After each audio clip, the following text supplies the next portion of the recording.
준비됐지? 그럼 시작해보자. 오늘 못이 권호선 선생님의 못에 대한 시 두 번째.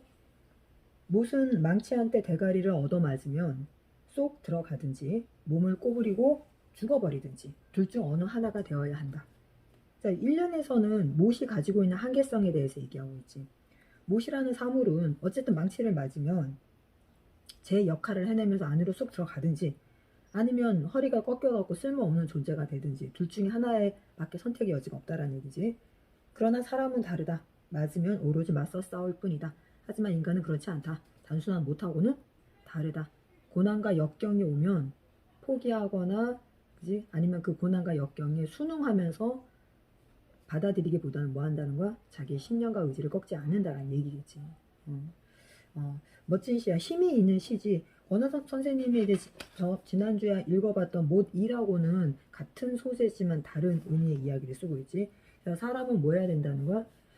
이 사람이 어떤 사람인지 알고 싶으면 그러니까 선생님은 어떤 사람을 평가할 때 처음부터 이 사람은 이런 사람이라고 평가는 못해. 선생님이 사람 보는 눈이 그렇게 빠르지 않은가 봐. 그런데 오랜 기간 동안 같이 이렇게 만나봤을 때 두 가지 모습을 보면 이 사람은 어떤 사람인지 알 수 있어. 일단 첫 번째는 힘들 때, 정말 막 힘들 때 있잖아. 뭐 과제도 몰려있고 시험도 몰려있고 여러 가지 막 스트레스 상황 있잖아. 이럴 때 이 사람이 그런 상황을 헤쳐나가거나 받아들이는 모습을 보면. 두 번째, 마무리할 때. 매사 모든 일이라는 게 끝이라는 거 있잖아. 너희도 이제 6학년의 마무리를 향해서 가고 있잖아. 이제 6학년 담임 선생님, 학교, 친구들하고 끝이잖아. 끝맺음을 하는 모습을 보면 또 그 사람이 어떤 사람인지 알 수 있어. 마치 뭐 죽을 때까지 다시는 안 볼 것처럼, 그지? 헤어질 필요가 없는 거지. 우리 인생이라는 건 계속 만나게 되어 있고, 항상 뭐 해야 돼? 언제 어디서든 다시 만나고 그 인연이라는 건 이어질 수 있기 때문에 마무리를 우리가 잘했으면 좋겠어. 그래서 6학년 선생님하고도 마무리 잘하고 친구들하고도 마무리 잘해서 뭐 중학교 올라가서 또 만나요. 물론 또 만날 수도 있지만 그런 걸 떠나서 6학년이라는 그 과정 참 마무리 잘했으면 좋겠어. 자, 해보자. 무시부터 암송해보자. 민준이가부터 해야 되나 다은이가부터 해야 되나? 지난주에 진아가 먼저 했었지. 일단 저 위에 응. 아니 저기 그러면 아니요. 다은이부터 해야 되겠다. 맞지? 저부터 할게요. 다은이부터 해보자. 무슨 망치한테 대가리를 얻어맞으면 쏙 들어가든지 몸을 꼬부리고 죽어버리든지 둘 중 어느 하나가 되어야 한다. 그러나 사람은 다르다. 맞으면 오로지 맞서 싸울 뿐이다. 깔끔하게 잘 읽어줬어. 민준이 들어왔어? 자, 모투. 민준이 지금 바로 암송해 볼 수 있을까? 해보자. 대가리를 얻어맞으면 쏙 들어가든지 꼬부라든지 죽어버리든지 둘 중 어느 하나가 되어야. 그러나 사람은 다르다. 맞으면 오로지 맞서 싸울 뿐이다. 오케이. 진화해보자. 무슨 망치한테 대가리를 얻어맞으면 쏙 들어가든지 몸을 꼬부리고 죽어버리든지 둘 중 어느 하나가 돼야 한다. 그러나 사람은 다르다. 맞으면 오로지 맞서 싸울 뿐이다. 오케이. 수고했어. 자, 뒤에 넘겨보면 이제 겨울로 넘어가지? 자, 겨울로 한번 쭉 보자. 다은아, 북청사자춤 한번 읽어보자. 북청사자춤을 춘다. 오색 빛깔 털옷 입고 커다란 머리 흔들어대고 왕방울 눈 부릅뜨고 북과 퉁소장단 맞춰 가지가지 춤을 춘다네. 북청사자춤을 춘다. 앞으로 갔다 뒤로 갔다 옆걸음도 쳐서 가고 드러누워 턱을 긁고 고개 들려 등도 앓고 같은 재주 피워본다네. 북청사자춤을 춘다. 엉금엉금 걸어오다 앞발 번쩍 들고 나와 공중 높이 일어서서 왕방울 눈을 부릅뜨고 빨간 혀를 낼름거리네. 오케이. 북청사자춤 본 적 있어? 북청사자춤이 뭔지 알아? 왜 거기 2명이나 3명 정도 사람 들어가갖고 이렇게 무슨 털 같은 이렇게 호랑이 뭔가 사자 몸 같은 데 들어가서 막 이렇게 흔들고 춤추는 거 본 적 있어? 그지? 북청 TV에서 선생님 사실 중국 영화에서 봤어. 중국 영화에 보면 막 폭죽이 막 터지면서 그 안에 사람 두세 명이 들어가갖고 막 이렇게 눈을 막 이렇게 하면서 막 동그란 이렇게 막 털이 막 달린 이렇게 막 사자춤 추는 거. 사실 우리나라 국정 사자춤도 이렇게 본 거는 같은데 이게 우리나라 건지 중국 건지 선생님 잘 구분은 안 가는데 이제 이 시에서 임석재 선생님이 역시 우리나라 전래동화를 전국에 있는 전래동화 다 모으고 다니셨던 그런 이제 문학 박사신데 북청 사자춤이라는 우리나라의 이렇게 전래의 풍습도 많이 이렇게 보고 접하셨나 봐. 대체로 보면 굉장히 힘이 있고 활동적이고 북청 사자춤을 실제로 본 사람이라면 이 동시를 읽을 때 훨씬 실감나지 않을까. 굉장히 그 뭐랄까 역동적인 모습을 잘 표현하신 것 같아요. 자, 그 다음에 사람이 지은이 모르면 사람이 사람 그려 사람 하나 죽게 되니 사람이 사람이면 설마 사람 죽게 하랴. 사람아 사람을 살려라. 사람이 살게. 사람이라는 단어가 한 12번 정도는 들어가는 것 같은데 결국 사람은 사람을 살리는 존재지 해야 하는 존재가 아니다. 그런 거에 대해서 얘기하고지. 자, 그 다음 민준이 김우임 선생님의 방 한번 동시에 읽어보자. 새벽을 밝히며 할머니 방에서 공부하는 손주와 있었대. 옥상에서 떨어진 할머니 생각합니다. 내 주먹은 손주들 공부방 나누어 가져. 할머니가 가신 후 할머니는 주먹 같은 할머니 모습 거울 천국동이가 속에 묻겠다. 사실 굉장히 슬픈 동시지. 요즘에 이제 뭐 고령화, 저출산 고령화 이렇게 얘기를 하는데 한참 이제 막 이제 고령화 초기에 막 진행되고 또 산업화로 인해서 핵가족화 되면서 그러니까 2세대 가족이지 엄마 아빠가 1세대 아이들이 2세대 예전에는 거의 대부분 3세대 가족이잖아. 할머니 할아버지 엄마 아빠 아이 1대 2대 3대 3세대 가족이었는데 2세대 가족으로 줄어들고 또 집의 구조 자체가 아파트형이라는 서양식 집으로 바뀌면서 사람들이 이제 자기 방의 개념이 굉장히 강해졌잖아. 옛날에는 뭐 형제들끼리 심지어는 자매들 형제 자매들끼리도 한 방에서 그냥 같이 막 공부하고 자고 다 했었는데 어느 정도 이제 좀 경제 성장이 되고 개인주의라는 게 좀 더 보편화되면서 각자의 방이라는 걸 굉장히 중요하게 생각했지. 그래서 아이가 둘 셋이면 방이 뭐 2개는 돼야 된다, 3개는 돼야 된다. 그런데 이제 어른을 모시고 사는 집 입장에서는 어른의 공간도 있어야 되잖아. 그러니까 자기 아이들 방 하나를 더 줄 수 있는데 어른이 방 하나를 차지하고 있다. 이런 어떤 뭐랄까 구박도 있지 않았을까. 이 시를 보면 할머니가 결국은 옥상에서 뛰어내려서 자살을 하시고 할머니가 돌아가시고 나니까 이제 그 방을 손자가 자기 방으로 차지해서 쓰고 있는 거지. 근데 이제 얘가 이제 새벽을 밝히면서 공부를 하면서도 그 할머니의 모습이 얼마나 가슴 아파에 남아있을까. 그러니까 어떤 뭐랄까 담담하게 써내려가고 있지만 우리 사회가 그만큼 핵가족화되고 가정의 개념이 파괴가 되고 개인주의가 팽배해지면서 점점 힘을 잃어가고 어떤 사회에서 거부당하고 있는 노인들의 모습이 그러니까 편안하다기보단 차분하게 그려져 있지. 자, 그 다음 지나 큰 사랑 한번 읽어보자. 비가 내리네. 산에도 들에도 골고루 내려서는 약초도 키워주고 속초도 길러주네. 비는 좋고 나쁜가 구별하지 않고 모든 것을 똑같이 바꿔주네. 그것이 사랑이네. 큰 사랑이네. 물이 흐르네. 오염된 물도 맑은 물도 함께 흘러서 내가 되고 강이 되어 바다로 가네. 바다는 좋고 나쁜 걸 가리지 않고 모든 물을 받아 한 품에 안네. 그것이 사랑이네. 큰 사랑이네. 그래. 큰 사랑. 정말이지. 큰 사랑이라는 건 차별하거나 그지? 나누지 않지. 그냥 좋고 나쁜 거라는 기준 자체, 구분 자체가 없지. 모든 걸 다 끌어안을 수 있는 큰 어떤 바다 같은 물 같은 사랑. 야, 진짜 제목 그대로 진짜 큰 사랑이다. 그지? 오염된 물도 맑은 물도. 그지? 약초도 독초도. 약초, 독초 이런 거 기준도 다 사람이 만드는 기준이잖아. 그지? 그냥 식물은 식물인 거지. 사람한테 이로움은 약초, 해로움은 독초. 정말 자연이라는 거는 어떤 그런 이분법적 구분 자체가 없는 것 같아. 자, 그냥 문명래 선생님의 내가 쓴 글자. 내가 나 때문에 부끄럽고 내가 나 때문에 속상한 날은 눈 덮인 들판으로 달려가 시린 손가락으로 하얀 눈 위에 글씨를 쓴다.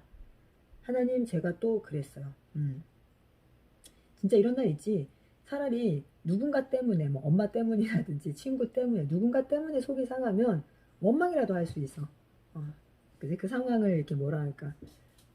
밀어 그쪽 상대한테 그지? 원망할 수 있어. 근데 내가 나 때문에 속상하고 부끄러운 날 있지. 내가 한 행동이나 내가 한 생각, 내가 한 우리 그지? 한 뭔가 때문에 그럴 때 정말 부끄럽고 속상한 것 같아. 가장 속상한 날이 아닐까 싶어.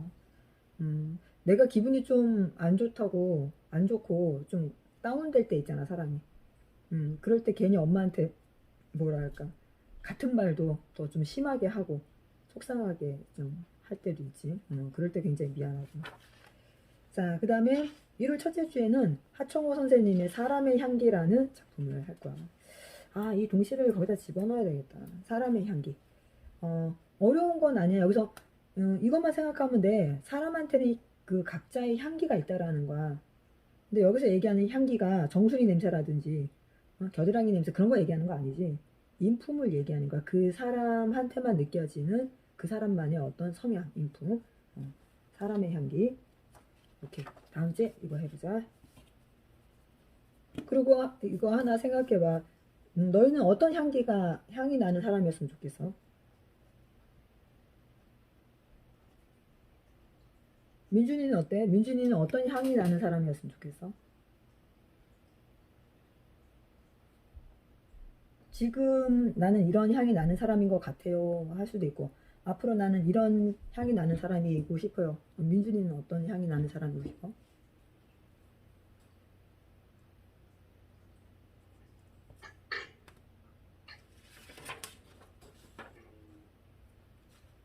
약간 주변과 어울려질 수 있는 향. 아, 너무 진하거나 독특한 향이 아니라 그냥 주변과 그냥 그지 크게 독특하지 않게 주변과 잘 어울리시는 향. 그렇구나.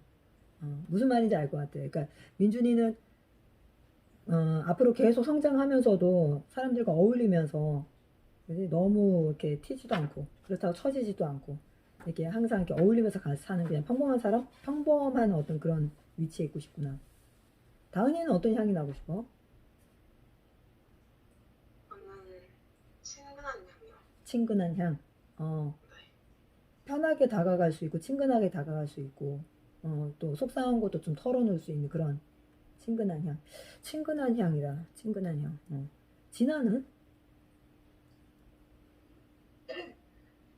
다른 향들과 섞이면 응. 더 좋은 향이 나는 그런. 나만의 향기도 있지만 주변의 향과 섞이며 조화가 되고 어울릴 수 있는 향.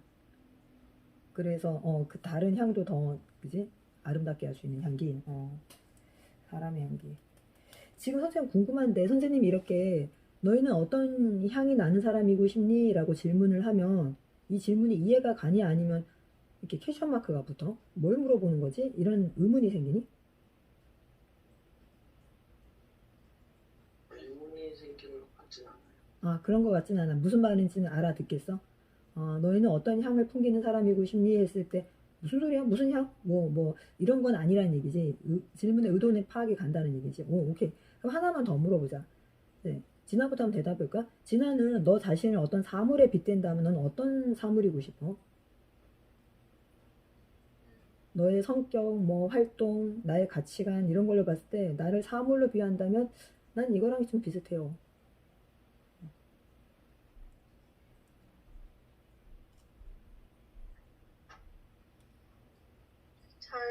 잘 생각이 안 나요. 그러니까 주변에 있는 것 중에서 선택해도 돼. 지금 진아 눈에 보이는 것들 중에서.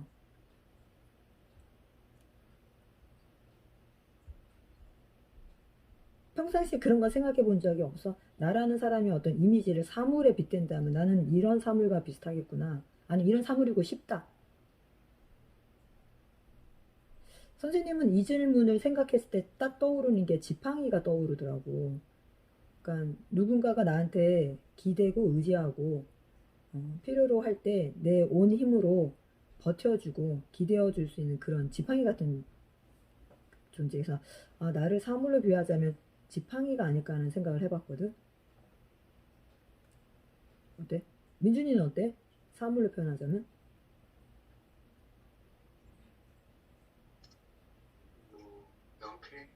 연필? 왜? 약간 창의적이어서 창의적이어서. 깎아낼 수 있고 어. 깎아낼 수 있어서?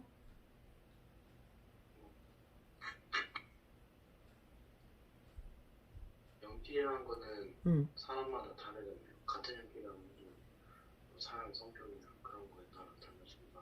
어? 아, 그런 다른, 응. 뭐에 쓰느냐에 따라 그 쓰임새가 다르실 수 있죠. 그래서, 누구에게나 어떤 사람에게나 쓰임새가 있는 사람.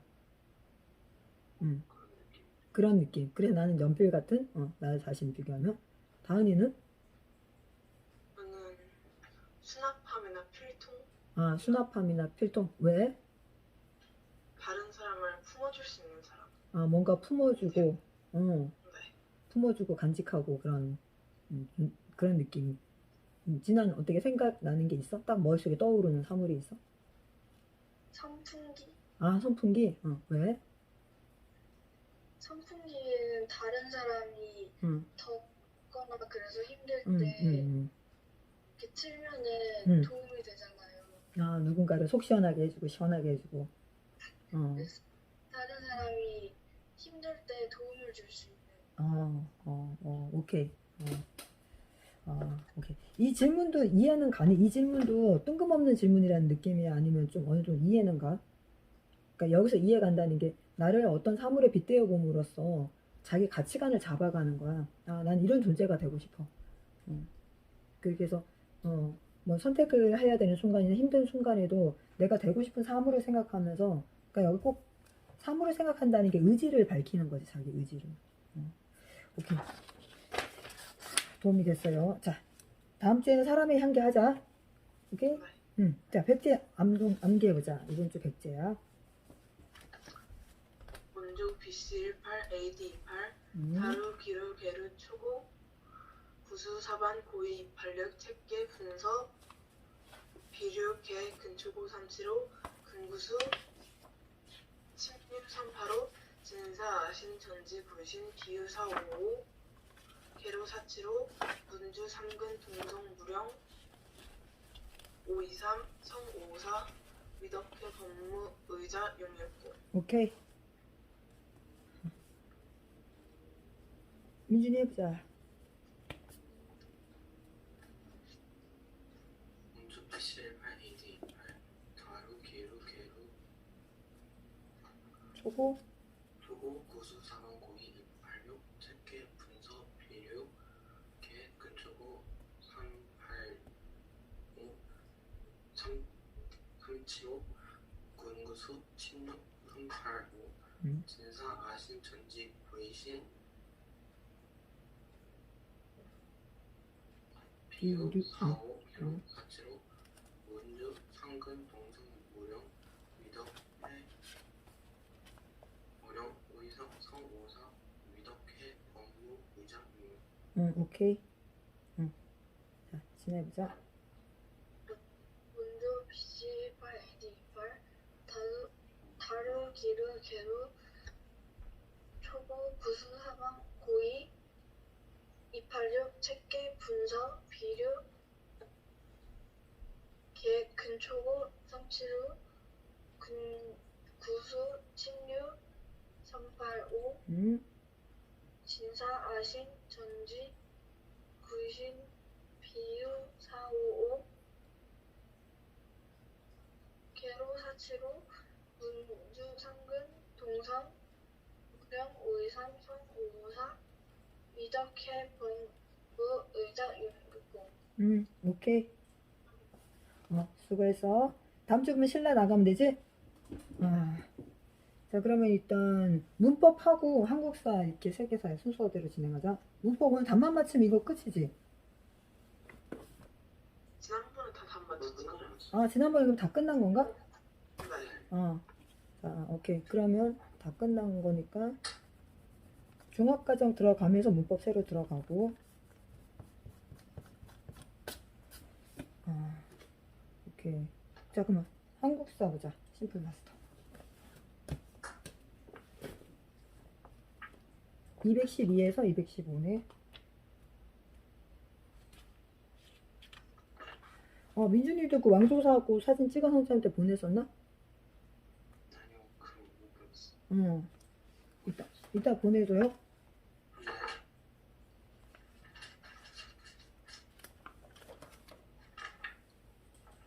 오케이. 자, 그러면 다은이부터 다은이 답 맞춰볼까? 25번.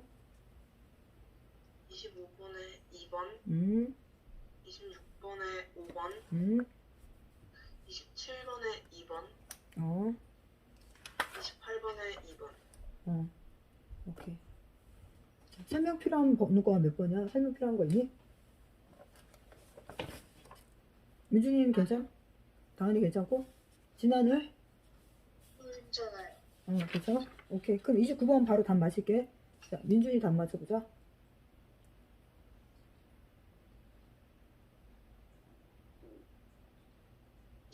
4번. 29번? 5번. 그 다음에 30번은? 10번에 5번.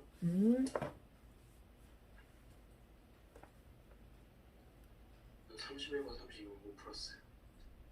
야, 못 풀었다는 뜻이 뭐지? 문제를 모르겠다는 뜻인가? 풀다가 말았어요. 그래? 자, 그럼 진화해보자. 31번은? 31번에 3번, 32번에 5번이요. 그렇지. 이쪽 파트는 뭐 굳이 그렇게 설명은 필요 없어. 그냥 뭐는 뭐라고 해야 되나? 거의 암기하다시피 달달 알고 있어야 되니까. 자, 여기 보면 29번에 보면 밑줄 그은 단체에 대한 설명으로 옳은 것은 해갖고 두 사람이 대화를 나누고 있지. 11월 3일은 학생 독립운동 기념일이야. 1929년에 일어난 광주 학생 항일운동을 기념하여 제정되었어. 11월 3일이 학생 독립운동 기념일이래. 당시 이 운동의 진상을 파악하기 위해 조사단을 파견하고 민중대회를 개최하려고 노력했던 단체가 있었지. 하면서 이제 이 단체에 대해서 물어보지. 이 단체가 바로 신간회지. 민족주의 계열과 사회주의. 그러니까 여기서 민족주의 계열은 비타협적 민족주의 계열. 모든 민족주의 계열이 아니라 타협하자는 쪽도 있었잖아. 일본의 자치를 식민 지배를 인정하고 자치를 획득하자 이런 식의 타협적 민족주의를 배제한 비타협적 민족주의와 사회주의 운동 사이의 단체가 신간회지. 1927년에 만들어진 단체지. 자, 그러면 국제 보상 운동을 전개한 단체는 서상돈을 중심으로 한 국제 보상 기성회. 그 다음에 자기 회사, 자기는 도자기 얘기하는 거야. 태극 서관 등을 설립한 곳은 일제시대가 시작되기 전에 만들어졌던 신민회. 105인 사건 외체가 되지. 자, 일제 후 황무지 개강권 요구를 철회시켰다. 이거는 보안회. 통감부의 방해와 탄압 등으로 해산되었다. 통감부의 방해와 탄압 등으로 해산되었다? 한두 군데인가 이게? 그지? 통감부의 방해와 탄압으로 해산되었다. 한두 군데가 아닌데. 신문사도 있고, 그지? 어쨌든 이 통감부지. 총독부가 아니고 통감부지. 그럼 저거겠다. 독립협회를 이어받은 대한자강회겠다. 그지? 총독부가 아니고 통감부니까 총독부는 이제 일제시대가 시작된 이유고, 통감부는 뭐야? 을사조약 이후부터 이제 통감 정치 하잖아. 이토 히로부미, 그지? 통감부의 방해 탄압이면 대한자강회. 비타협적 민족주의자들과 사회주의자들이 결성했다. 신간회지. 신간회도 결국은 총독부에 의해서 해체가 되지. 그 다음에 31번 보면 진아가 답은 맞췄는데 한 번 더 설명을 하면 다음 자료의 사회운동에 대한 설명으로 옳은 거지. 조선민족 2천만의 한 사람으로서 가보년 6월부터 백정의 칭호가 없어지고 평민이 된 우리들이다. 그러니까 가보년 6월부터니까 갑신정변 얘기하는 거지. 가보개혁, 그지? 그때 신문제가 폐지되지, 정식으로. 자, 예정으로서 상호 부조하며 생활의 안정을 도모하고 공동의 존영을 기하려 한다. 이에 40여 만의 단결로서 본사의 목적인 그 주지를 선명하게 표방하는 바이다. 자, 이것만 갖고 이 사회운동에 대한 설명으로 옳은 걸 찾으라고 하는데, 일단 가장 큰 특징은 뭐야? 백정의 칭호가 없어지고 평민이 된 우리들이라는 말에서 백정의 칭호가 없어졌다. 그러니까 한마디로 요즘으로 얘기하면 도살업자지. 그러니까 직업에 따른 신분적 차별이 없어졌다. 천민, 그지? 그런 신분적 차별이 없어졌다. 자, 그래서 통감부의 탄압으로 중단됐다. 통감부의 탄압으로 중단됐다. 이렇게 이런 식으로 나오면 한두 군데인가 이게. 아까 그 29번 문제에서도 통감부의 방해와 탄압으로 해산된 게 대한 자강해지. 그지? 여기 31번의 보기에서도 통감부의 탄압으로 중단됐다. 그럼 일제시대가 본격적으로 시작되기 전에 해체가 된 단체겠네요. 뭐 국제보상운동도 이런 식으로 해체가 됐고, 아까 얘기했던 대한자강회도 해체가 되고, 대한매일신보의 후원을 받았다? 이건 국제보상운동이지. 이제 서상동, 대구에서 서상동. 그 다음에 조선형평사의 주도로 전개되었다. 3번이지. 형평사라는 게 뭐야? 평등을 이제 이루기 위한 단체란 뜻이니까. 내 살림 내 것으로 등의 구호를 내세웠다. 이거는 물산장려운동. 그지? 내 살림 내. 우리가 만든 걸 우리가 뭐 쓰자 이거지. 러시아의 저령도 조차 요구를 저지하였다. 자, 이거는 뭐야? 독립협회지, 독립협회. 이권수호운동을 봤지. 그러니까 특히 이거는 고종이 어디에 있을 때, 러시아 공사관이 아관 파찬하고 있을 때, 러시아를 비롯한 미국 여러 나라의 이제 이권, 뭐 금강이라든지 그 철도 부설권이라든지 많은 것들 이권을 넘겨주지. 근데 이제 저령도 조차를 막아낸 게 바로 독립협회지. 답을 맞히는 게 중요한 게 아니라 그 보기 하나하나를 꼼꼼하게 이해를 해서 왜 이게 답이고 아니고 이거는 그러면 뭐지라고 아는 게 굉장히 중요하지. 자, 그 다음 페이지 보면은 민족 문화 수호 운동과 문해계의 변화. 요 그대로 이제 가서 민족 문화 수호 운동에는 크게 이제 두 파트로 나뉘네. 민족 문화 수호 운동이 있고 문해계의 변화. 그러니까 일제 시대가 시작됐기 때문에 일본의 식민 지배를 받으면서 또 새로운 문물이 들어올 수밖에 없으니까 우리의 어떤 문학 작품이라든지 여러 가지 그 예술적 활동의 변화가 있을 수밖에 없는 거지. 그래서 2번은 그걸 얘기하고 있고 1번은 그럼에도 불구하고 우리의 것을, 우리의 정신, 어를 지키기 위한 활동이지. 가장 대표적인 게 국어 연구. 그래서 처음에는 조선어 연구회였어. 1921년에. 그런데 이제 10년 뒤인 1931년에는 조선어 학회로 한 단계 더 업그레이드 되지. 자, 연구의 학회. 그럼 학회가 한 단계 더 전문적이라는 걸 알아야 돼. 자, 그래서 이윤재, 최연배가 주도했고 한글날, 가게 하나를 제정하지. 한글날. 그 다음에 잡지 한글을 발행하고. 조선어 학회는 말모이 알지. 우리말 큰사전 편찬을 위해서 노력을 하고 조선의 학회 사건으로 해체가 되긴 하지만. 자, 그 다음에 이제 국어 연구 다음에 중요한 게 한국사 연구겠지. 그래서 이 한국사 연구가 사실은 중요해. 자, 여기 보면은 민족주의 사학, 사회경제사학, 실증사학이라는 말이 나와. 그래서 이제 이거는 역사를 바라보는 관점이 한쪽은 민족주의 사학, 가장 대표적인 사람이 박은식, 신채호. 민족의 전통과 정신을 강조하고 민족운동의 일환으로 한국사를 연구하는 거야. 박은식은 일제 침략 과정과 민족의 독립운동 과정을 정리한 한국통사, 한국독립운동 지열사 등을 저술하고 민족혼, 국혼을 강조했다. 자, 그래서 사실 너희가 이건 좀 아쉽지만 박은식 하면 혼, 민족혼 이 단어를 꼭 기억을 해야 돼. 그 다음에 신채호 선생님은 고대사를 연구하고 조선상고사, 조선사 연구초 등 저술, 난가사상을 중심, 난가사상, 화랑의 사상이지. 조선학운동 1930년대 정인보, 안재홍, 문일평 등이 전개했다는 거. 사회경제사학이라는 건 뭐냐면 우리의 역사를 경제를 중심으로 보는 거야. 각 시대별로 어떻게 경제가 발전을 해왔느냐. 자, 그래서 대표적인 사람이 백나운 선생님이지. 마르크스의 유물사관에 입각하여 한국사 연구, 세계사의 보편적 발전 법칙에 따라 한국사 체계화 시도, 조선사회 경제사를 기술했다 이거야. 그래서 자, 그 다음에 이제 마지막 실증사학은 실증이라는 건 실제적인 증거를 얘기하는 거야. 진짜 증거. 자, 예를 들면 뭐 좀 아이러니컬하지만 세종대왕이 한글을 만들었다. 그러면 그 증거가 뭐냐 이거야. 어떻게 그렇게 세종대왕이 한글을 만들었다 말할 수 있느냐 했을 때 그 구체적인 증거를 사료, 유물, 유적 찾는 걸 바로 실증사학이라 그래. 그래서 문헌 고증을 통한 객관적 사실 규명을 강조했고 대표적인 사람이 이병도, 손진태, 진단학회를 결성했다. 진단학보도 발행을 하지. 자, 그 다음에 종교계의 활동에서 천주교, 개신교, 천도교, 대중교, 불교, 원불교, 박중빈이 창시하지. 원불교. 지금도 여기 보면 여기 있는 종교들이 지금도 다 있는 종교들이야. 그 다음에 문해계의 변화는 문학과 예술 분야로 크게 두 개 나누지. 문학에는 1910년대는 계몽적 성격의 문학 유행, 이강수의 무정. 1920년대는 여러 동인지가 발간되지. 동인지라는 게 뭐냐면은 서로 생각이 맞고 뜻이 맞는 사람끼리 돈을 각출을 해서 조그맣게 뭐 하는 거야? 그러니까 잡지 같은 걸 만드는 거야. 무크지를 만드는 거야. 무슨 말인지 알겠어? 그러니까 만약에 우리 뭐 네 명이서 뜻이 맞춰갖고 뜻이 맞아.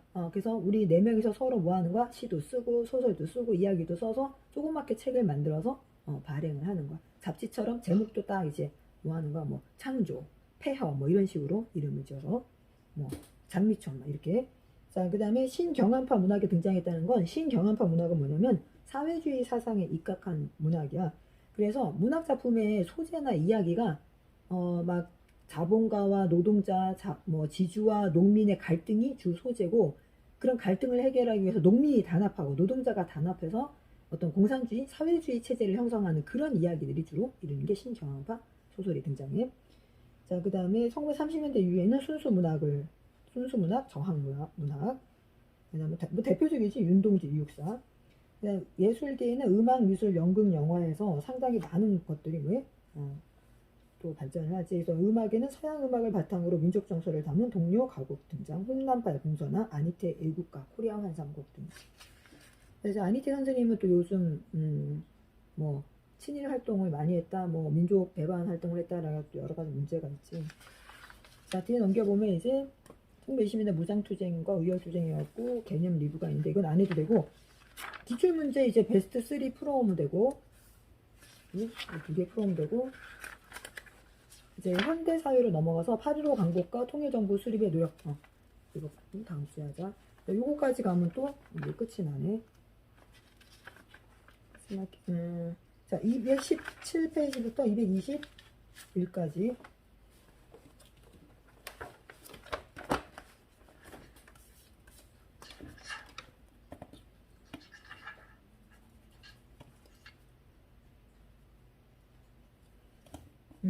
자, 이제 마더텅 보자. 마더텅도 거의 끝나가는 것 같은데 빨리 이거 문제집을 바꿔야 되는데 326페이지부터 가면 되지.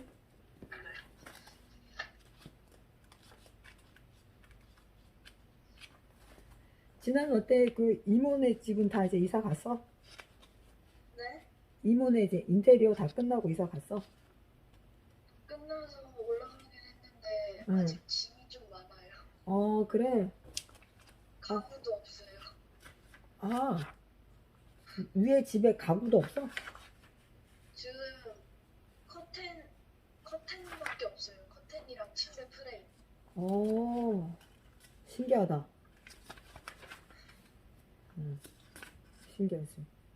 잠은 어떻게 자냐고. 그러면 잠은 밑에 내려와서 주무시는 거야? 아니요, 그 작은 이모네 집에 있는 응. 애기 매트 거기서요. 아, 거기서요. 어휴, 고생하신다. 진짜 고생이다. 자, 제2차 세계대전 이거 안 맞추면 되는 건가? 네. 왜, 327.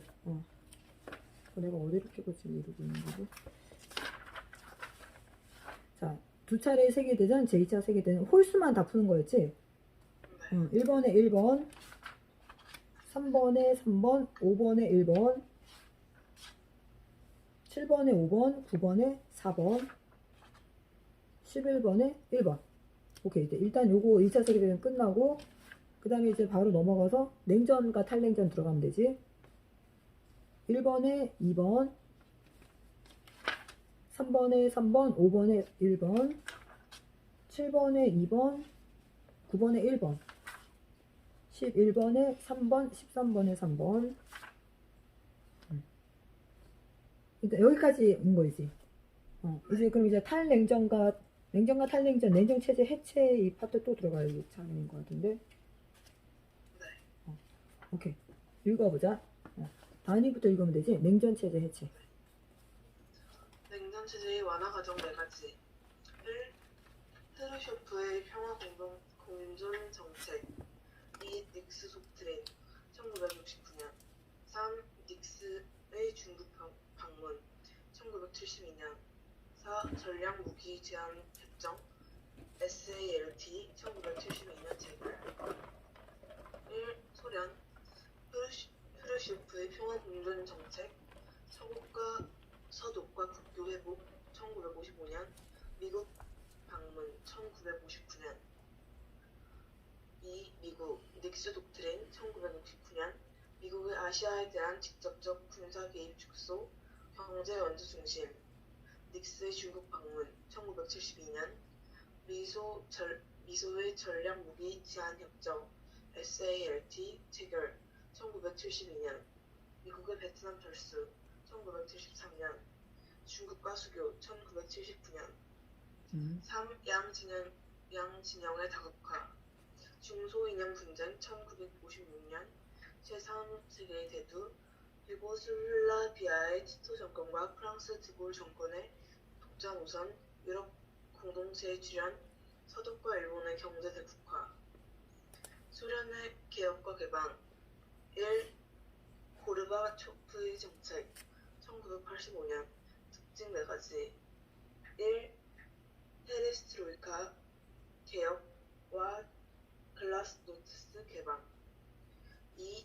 정치 민주화와 시장 경제 체제 도입 3. 동유럽 국가에 대한 불간섭 선언 발표 4. 소련 체제와 사회주의 체제 붕괴의 영향 2. 소련 체제 1991년 보수 세력의 쿠데타 실패로 공산당 몰락 옐친 집권 후 독립국가연합 CIS 결의 소련 해체 1991년 옐친이 러시아 대통령에 당선 독일의 통일 동서독 기본조약 체결 1972년 양국 관계 정상화 국제연합 동시 가입 1973년 동독에서 민주화 시위 발생 베를린 정벽 붕괴 1989년 서독에 의한 동독 흡수 통일 1990년 동유럽의 사회체제 붕괴 1. 배경 소련의 정치적 간섭 약화 민주화 요구 확산 2. 폴란드 총선에서 바웬사의 자유노조가 승리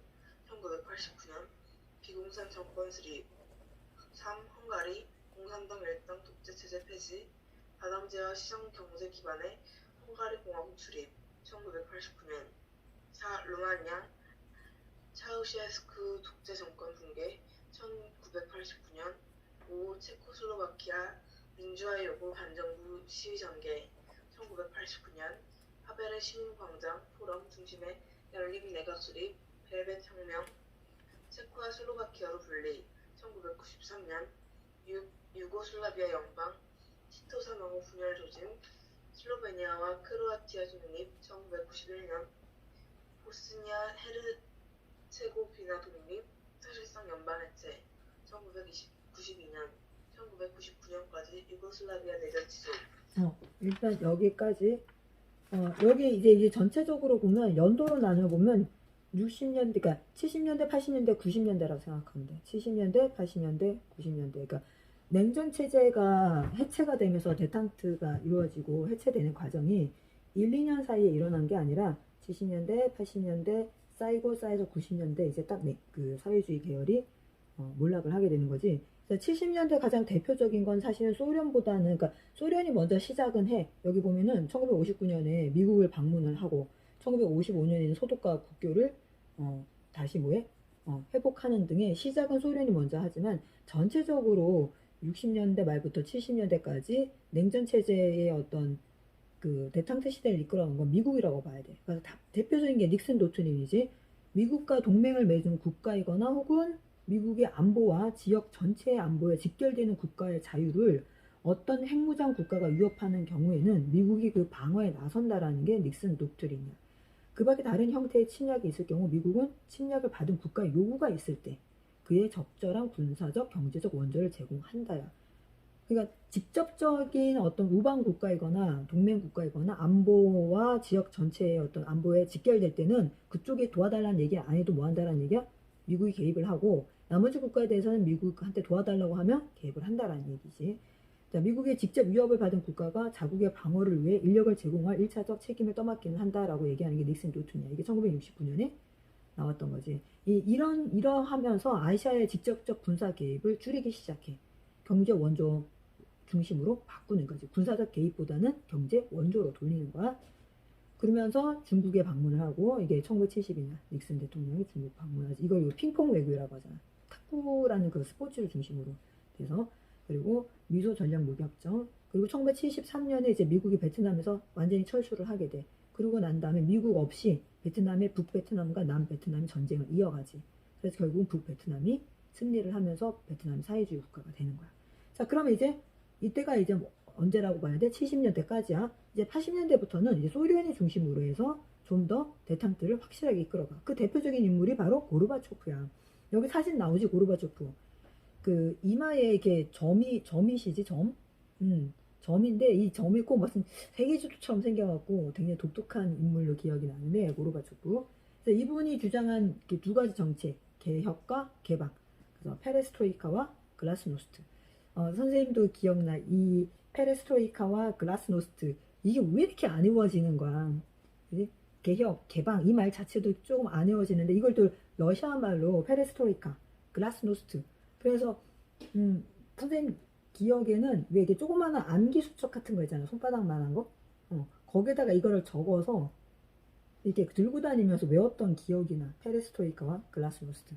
지금 생각하면 참 별거 아닌데 그때는 이런 단어 하나 이게 뭔가가 딱 막히면 왜 이렇게 외우기가 힘들었는지. 자, 그래서 지금 우리 몇 년대 오는 거야? 80년, 그러니까 지금 70년대 했고 80년대 온 거야. 그래서 페레스트로이카와 글라스노스트. 그러면서 이제 소련이 1991년에 해체가 되지. 여기 고르바초프의 개혁을 보면 페레스트로이카, 그것은 민주적인 방법으로 인민을 위해 실현되는 하나의 혁명 과정이다. 당은 정책 과정을 독점하지 않는다. 민주주의의 기능은 특히 인민의 창의성과 자발성을 자극하는 데 있기 때문이다. 사회주의의 새로운 모습, 이것은 인간의 얼굴을 한 사회주의다. 이거 굉장히 유명한 말이야. 인간의 얼굴을 한 사회주의.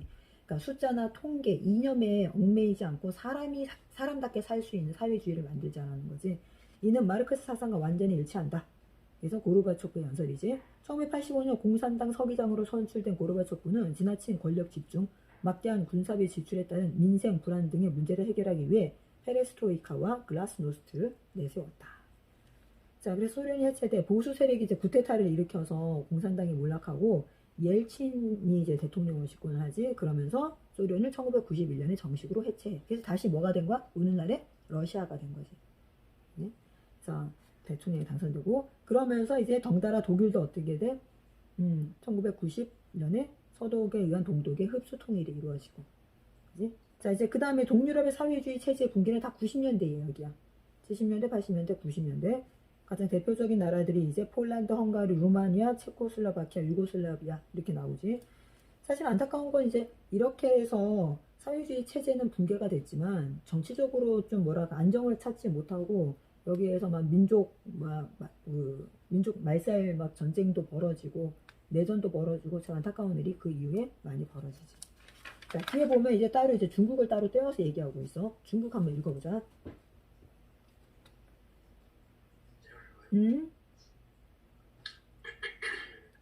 중국의 변화 과정 6가지. 1. 중화인민공화국 수립 1949년.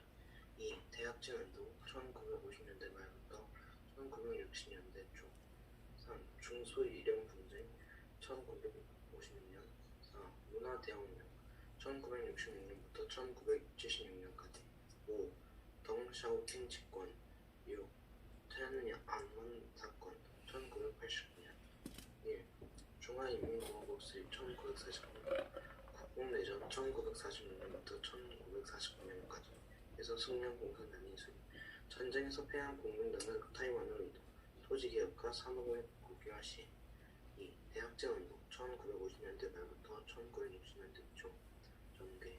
마오쩌둥 주도 인민공사 조직하여 노동지각적인 방법을 통해 산업화를 이룩하려는 급진적인 사회주의 건설하고.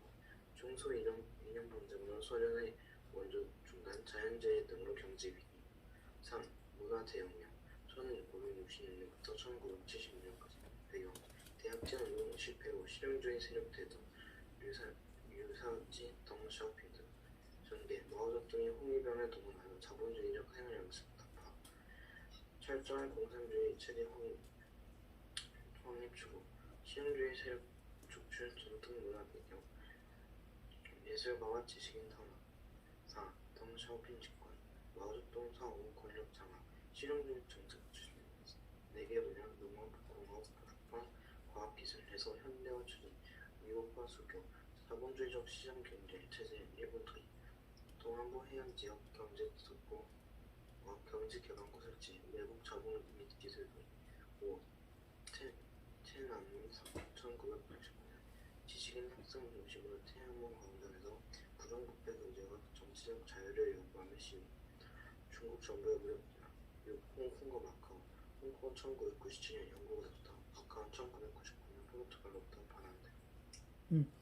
자, 이제 뭐 현대 세계의 변화에서 중국의 변화는 굉장히 중요해. 뭐 이거 말을 하나만 하지. 우리가 세계사를 배우는 이유가 유럽 때문이 아니야. 중국 때문이지. 뭐 중국이 지금 공식적으로 14억 인구인가? 공식적으로 14억인 걸로 알고 있고 비공식으로는 거의 16억 인구라고 선생님은 알고 있어. 근데 이것도 그냥 중국 내의 인구고 전 세계에 이제 우리가 화교라고 해서 흩어져 있는 중국인까지 다 합치면 정말 어마어마한 숫자지. 그런데 이것도 사실은 그냥 뭐인 거야? 사람의 숫자인 거고 사이버 세계로 들어가면 중국을 따라갈 수가 없지. 사이버 세계에서 중국이 가지고 있는 영향력. 그러니까 여기서 선생님이 얘기하는 인구수라는 건 뭐냐면 사이버에서 매출력, 이제 그 다음에 구독할 수 있는 숫자, 막 이런 걸 얘기를 하는 거야. 하나의 거대한 제국이지. 자, 그냥 이런 중국의 변화 과정을 너희가 이제 기본적으로 잘 알아야 되는데 여기는 이제 번호가 1번부터 6번으로 번호가 매겨져 있잖아. 그래서 이 문제집은 그런데 선생님이었다면 7번까지 번호를 매겼을 거야. 일단 첫 번째는 중화인민공화국이 탄생을 하는 거지. 우리나라보다 딱 1년 늦게 탄생해. 우리나라가 1948년 8월 15일 날 건국이 되지. 중국은 계속 전쟁을 하다가 1949년, 이제 1949년. 왜냐면 국공내전이 1946년부터 1949년까지 중국은 내전을 벌이고 있었거든. 그래서 1949년에 건국이 돼. 그래서 공산당이 만들어지고 국민당은 타이완으로 가서 지금의 대만이 되는 거지. 그래서 지금 현재도 대만과 중국은 이렇게 이런 주장을 하지. 중국은 하나다. 원 차이나.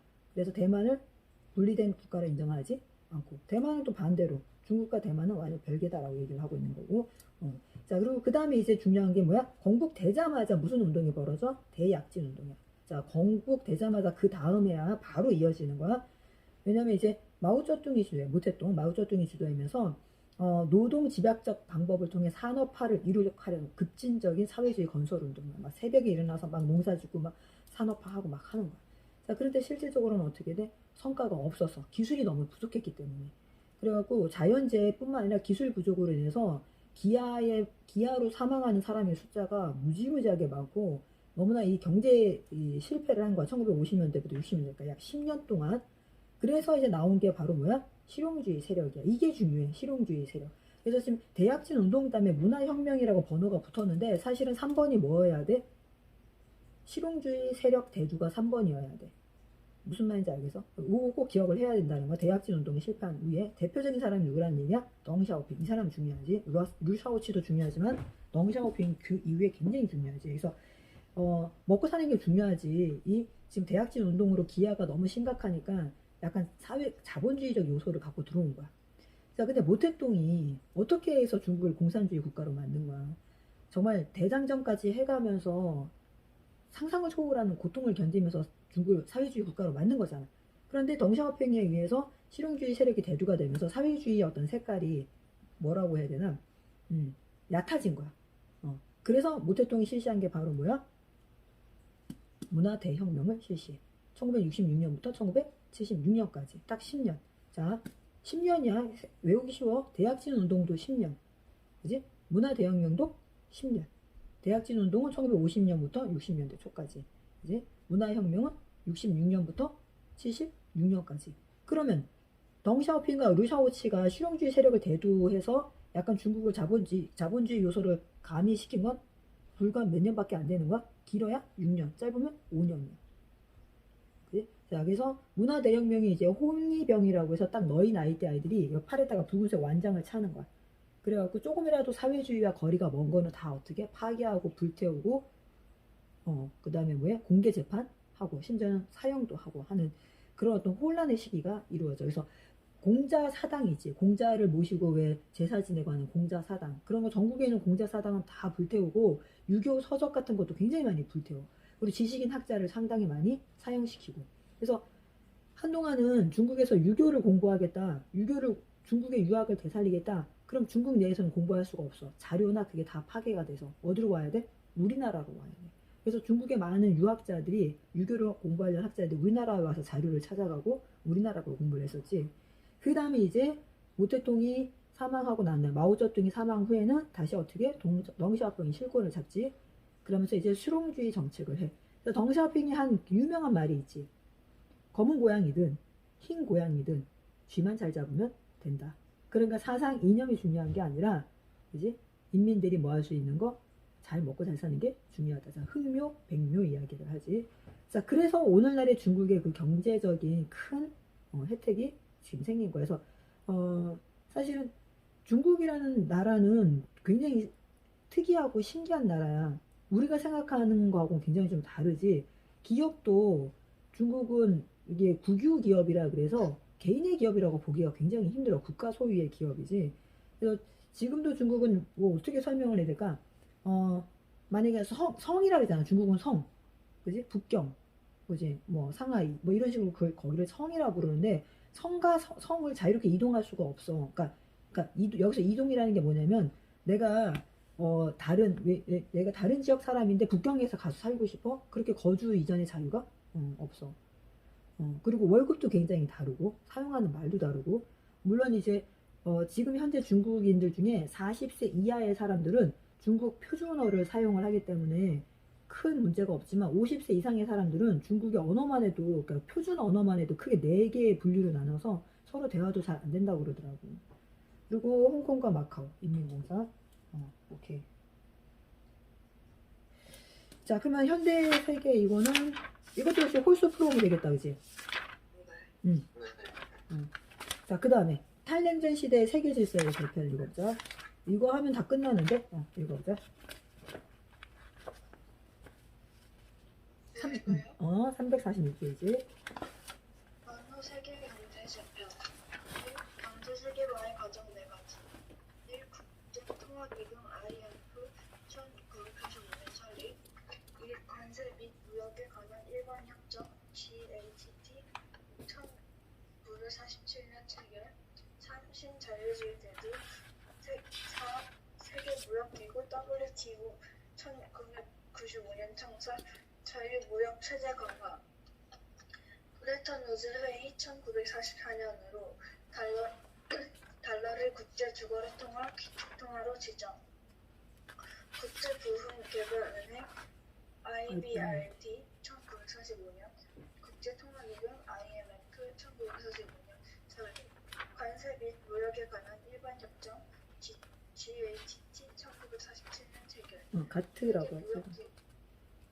세계무역기구 WTO 1995년 창설 자유무역체제 강화 신자유주의 정책 등장 각종 규제 철폐 자유무역 확대 경향 2. 지역화와 경제블록화 유럽연합 EU 출범 1993년 배경 전후 세계에 대한 유럽의 영향력 강조와 경제적 어려움을 극복할 필요성 증대 유럽의 통합 과정 5가지 1. 유럽 경제 공동체 EEC 1957년 2. 유럽 공동체 EC 1967년 마스트리흐트 조약 1992년 4. 유럽연합 EU 1993년 5. 유로화 발행 1999년 유럽 경제 공동체 EEC 1957년 회원국 간의 관세 장벽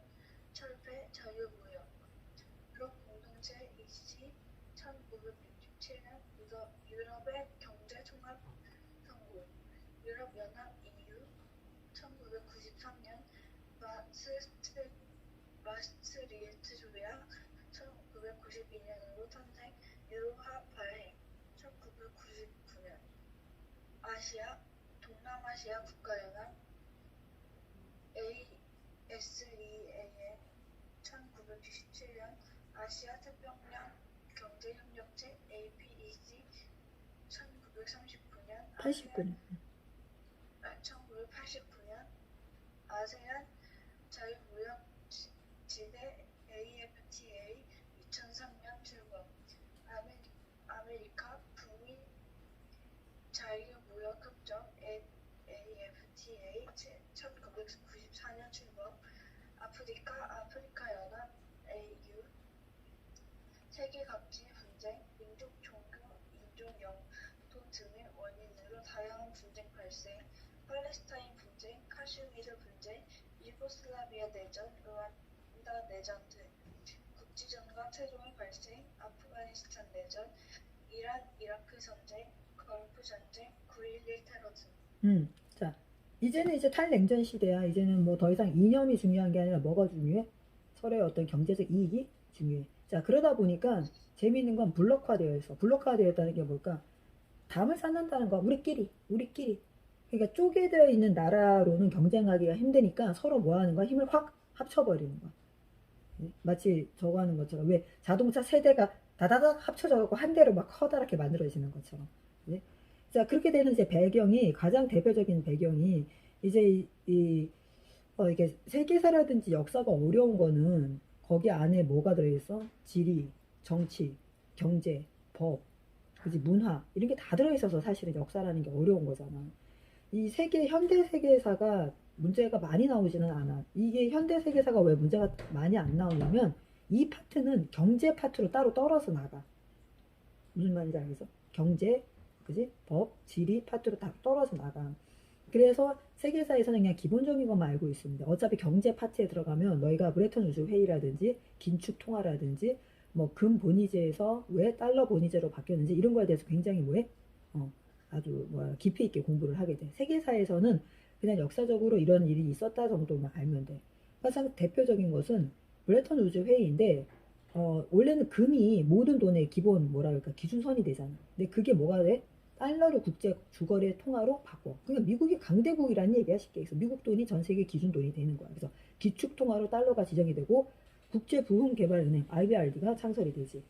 이때가 1945년이야. 그리고 너희가 아는 IMF 국제통화기금이라는 게 우리가 97년도에 여기서 돈을 빌리잖아. 국제통화기금이 만들어지고.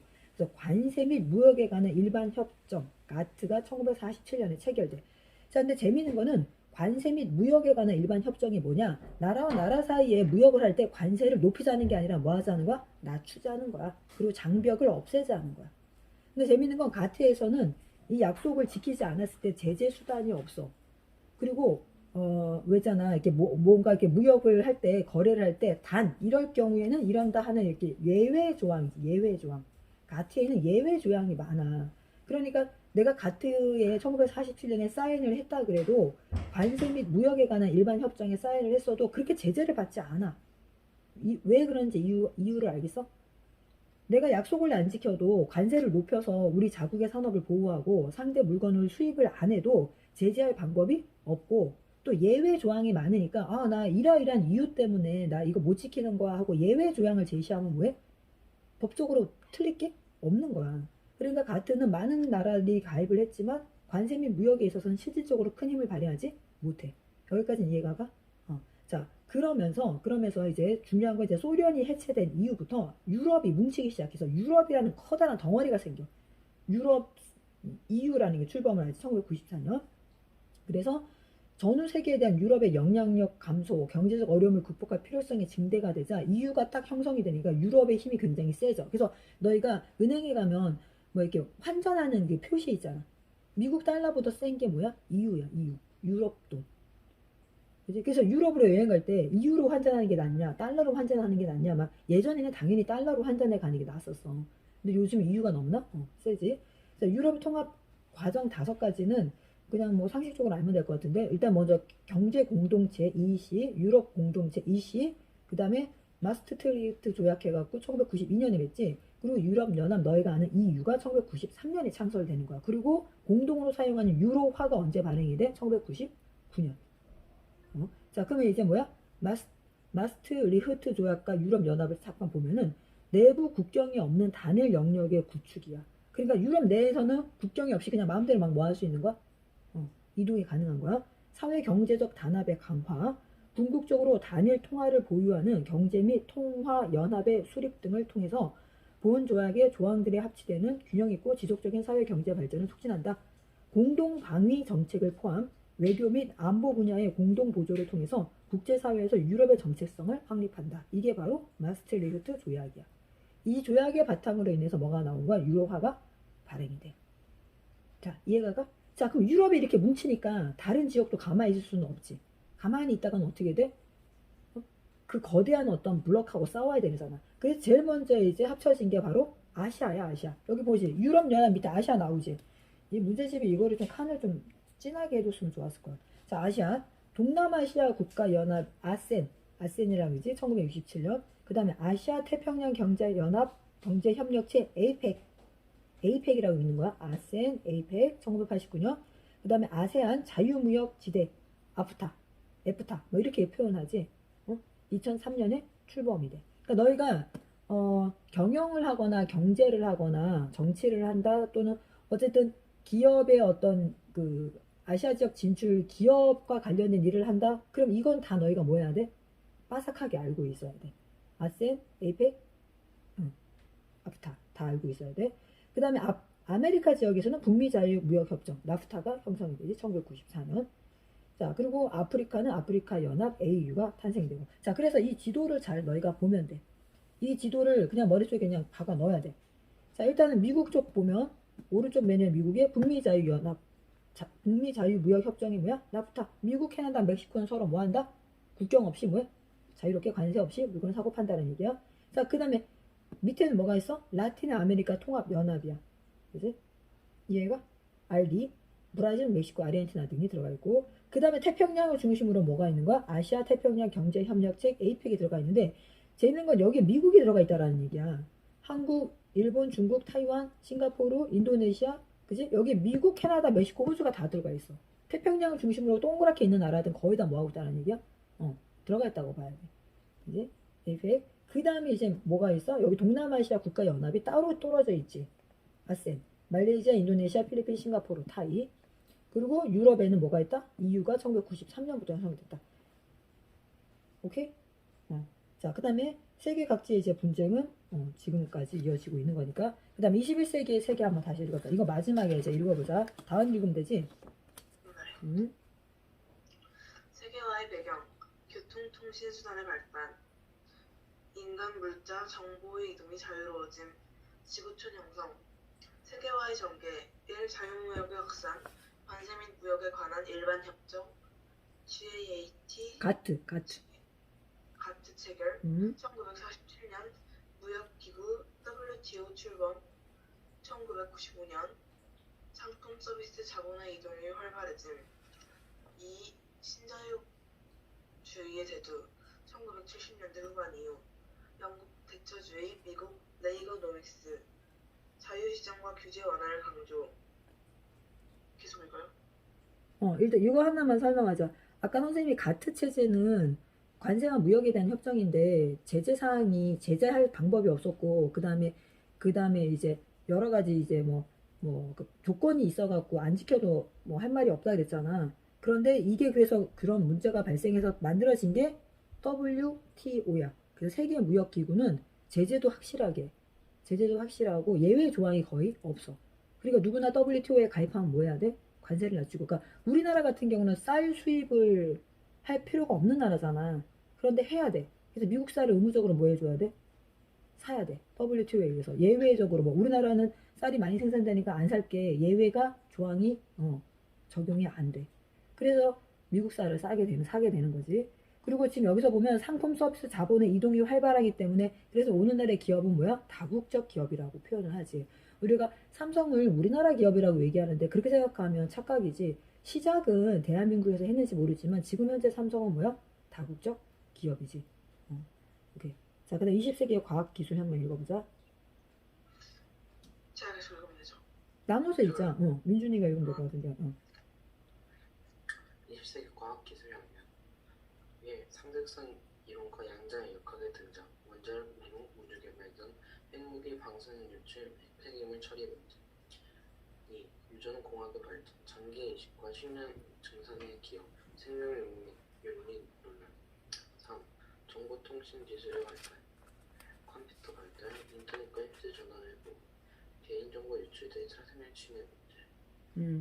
사생활 침해 문제뿐만 아니라 뭐 인포데믹, 그지? 뭐 가짜 뉴스 쉽게 얘기해서 정보의 지나친 홍수, 그다음에 깊이 없는 정보, 뭐 이런 여러 가지 문제가 굉장히 많이 발생을 하지. 그다음 21세기 인류의 과제 한번 읽어보자. 진나가 마지막 읽으면 되겠네.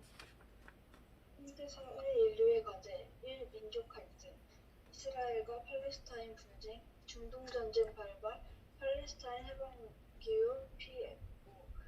유고슬라비아 내전, 르완다 내전, 히프루스 분쟁, 체첸 러시아 분쟁 2. 종교 갈등 카슈미르 분쟁, 힌두교도와 이슬람교도 사이의 분쟁, 아이스 테러 8. 영토 분쟁 북방사도 분쟁, 조화도 센카쿠 열도 캬오이다오 분쟁, 난사시사 분도 분쟁 4. 남북 문제 북반구 선진국과 남반구 개발도상국 빈공국의 대립과 갈등 5. 환경 문제 열대림 감소, 오존층 파괴, 지구온난화 문제 등 6. 기타 에너지 문제, 여성과 소수자 문제, 인권 문제, 난민 문제 등 오케이. 현대사회의 변화와 과제, 뭐, 이런 문제는 뭐 지금도 계속 이어지고 있는 문제고, 뉴스 보면, 그치, 세계 뉴스 보면 지금도 여전히 나오고 있지. 그 다음에 이제 과학과 기술 혁명은 세계사에서 이렇게 간단하게만 다루고 있기 때문에 이거만 갖고는 우리가 알 수 없고, 우리 선생님이랑 뭐 과학사 명장면이라든지, 뭐, 과학 쉽게 썼는데 무슨 문제가 있나요? 라든지, 뭐, 중학 과학을 보다, 막 이런 식으로 그런 과학 역사가, 과학사 책으로 계속 꾸준히 읽어야지 이 부분은 뭐가 될 수 있어? 너희가 보충을 할 수 있어. 단순히 뭐 세계사에 요 정도 간단하게 나왔다고, 그렇게 알 수 있는 건 아니지. 이게 따로 공부를 좀 해야 되는 파트고. 자, 그러면 이제, 드디어 이제, 일단 마라톤은 끝났어. 349페이지까지. 이것도 홀수 풀면 될 것 같아. 거의 다 뭐 이유 문제 아니면 뭐, 그지? 경제블록 문제니까. 자, 드디어 이 무거운 책이 끝났다. 이제 새로 준비해야 될 책은 선생님이 어머니들한테 카톡으로 다 넣어갖고 준비할 수 있도록 할게. 그 다음에 일단은 과학사 면장면을 일단은 읽고, 오늘 과학사 명장면 13, 14네. 아이고.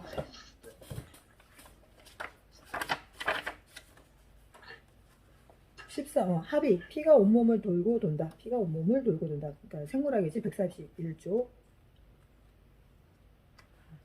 정리한 거 읽어. 피해 순환은 인간의 핵심적인 생명활동으로 영국의 합의가 주장했다. 하지만 받아들여지기 위해서 갈레노스의 이론을 극복해야 했고, 갈레노스는 몸을 소화, 호흡, 신경으로 구분했다.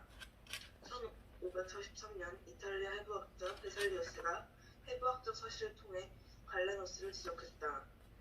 1543년 베살리우스는 갈레노스와 다른 해부학적 관찰 사실을 인체의 구조에 관해서 라는 책으로 출연했고, 합의는 피를 중심으로 사고했다. 또한 간보다 심장을 중요시했고, 이를 1628년 심장과 피의 운동에 대해서 라는 책으로 발표했다.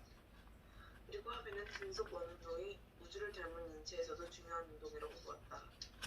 오케이. 꼼꼼하게 정리되어 있네. 의학사의 역사라든지 괴짜 의사들, 뭐 이상한 실험, 뭐 이런 책들 읽어보면 지금 우리가 생각했을 때 너무 상식적으로 당연히 알 수 있는 것들, 그 당시 사람들은 목숨을 건 모험을 통해서 막 알아내고 해. 예를 들면 사람의 몸의 온도는 항상 36.5도잖아. 내가 밖이 추워도 열을 내서 36.5도, 밖이 더워도 땀을 내서 36.5도를 유지하잖아. 근데 예전 사람들, 불과 100년 전 사람들만 해도 이거를 몰라갖고 자기 몸으로 뜨거운 찜질방 같은 데 있잖아. 자기가 스스로 들어가갖고 몸의 온도를 계속 높이는 거야. 사실 그거 그냥 사망에 이를 수 있는 굉장히 위험한 실험이지. 뇌가 익을 수 있으니까. 그런 식으로 실험을 해서 특히 자기 아들도 데리고 들어가서 그 아들이 진짜 수십 번 그 실험을 해. 그래서 우리가 지금 너무 당연히 알 수 있는 것들을 몰랐을 때는 다 그런 목숨을 건 하나하나의 연구를 통해서 한다는 거. 지금 여기 합의도 본인의 팔을 피가 통하지 않게 꼭 묶어놨다가 그 혈관의 어떤 그 흐름이라든지 혈관에 지나가는 그 위치 같은 거 찾아내지. 정말 대단한 것 같아. 자, 그 다음에 세균과 페니실린, 창과 방패를 발견하다. 읽어보자. 2000년 좀 전에만 해도 질병은 신의 벌이거나 악몽의 장본이라고 생각했다. 음. 그러다가 히포크라테스가 사체에게 균형 붕괴로 인해 질병이 생겨난다고 생각했다. 때문에 그 균형을 맞추면 질병이 낫게 해진다고 보였다. 도형에서는 황제 내경이 신체의 기운이 조화를 이루어야 한다고 생각했고 그 기운은 자연에도 존재한다고 생각했다. 19세기 서양에서는 나쁜 기운이나 공기가 전염병을 발생시킨다고 생각했고 프랑스의 파르테르가 균 때문에 병이 생긴다고 생각했다. 독일의 코우가 현미경을 통해 균을 관찰하고 코일의 공유를 내세웠다.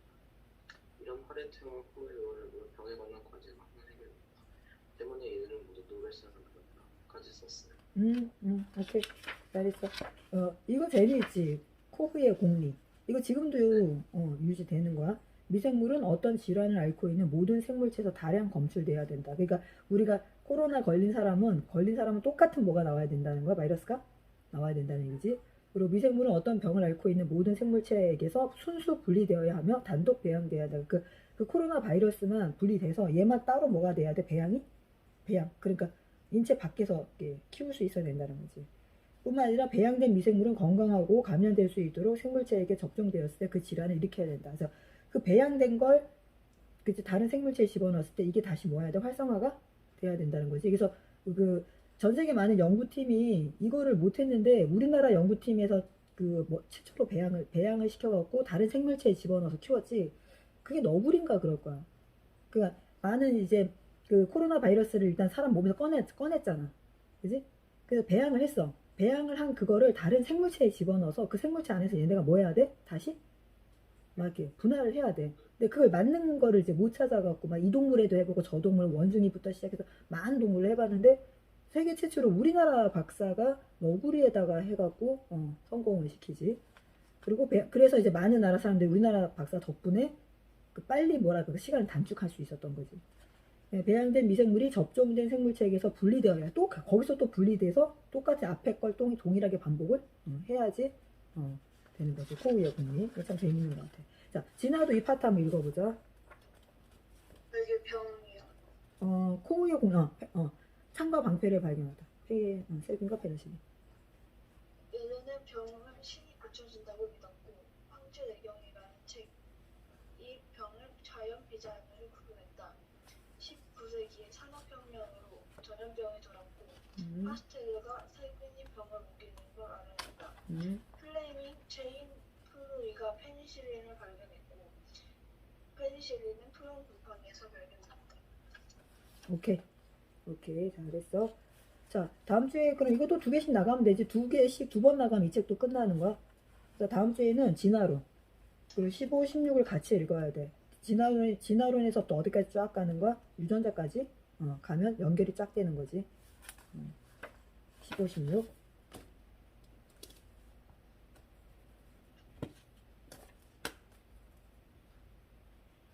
그리고 그럼 이 책도 새로운 거 준비하고 자, 용성생 돈키호테 보고 용성생 보자.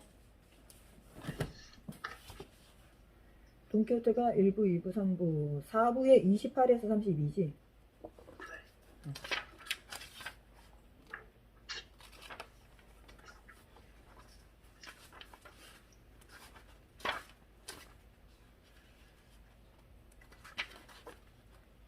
다음에 들어가자. 카르데니와의 이야기가 끝나자 슬픈 목소리가 들렸고 그 목소리의 주인은 남정을 한 여인이었다. 이렌과 카르데니오는 그녀가 페르난도에게 당했다는 것과 루신다의 품에 있던 편지를 알게 된다. 오케이. 자, 민준이도 읽어보자. 잠깐만요.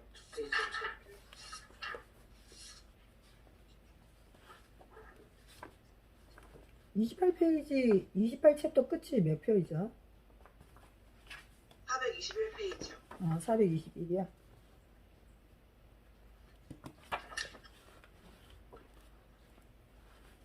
민준이가 그러면 29챕터 읽으면 되는 거지? 네. 매우 흥미롭고 재미있는 또 다른 사건들과 아름다운 도로테아의 재치에 대하여.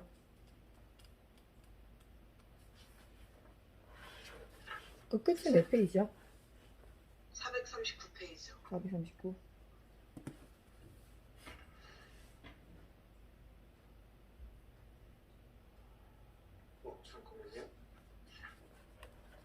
430, 이게 제가 28까지밖에 정리 못했나 봐요. 28까지밖에? 진아 그럼 해보자. 어디인가? 29챕터.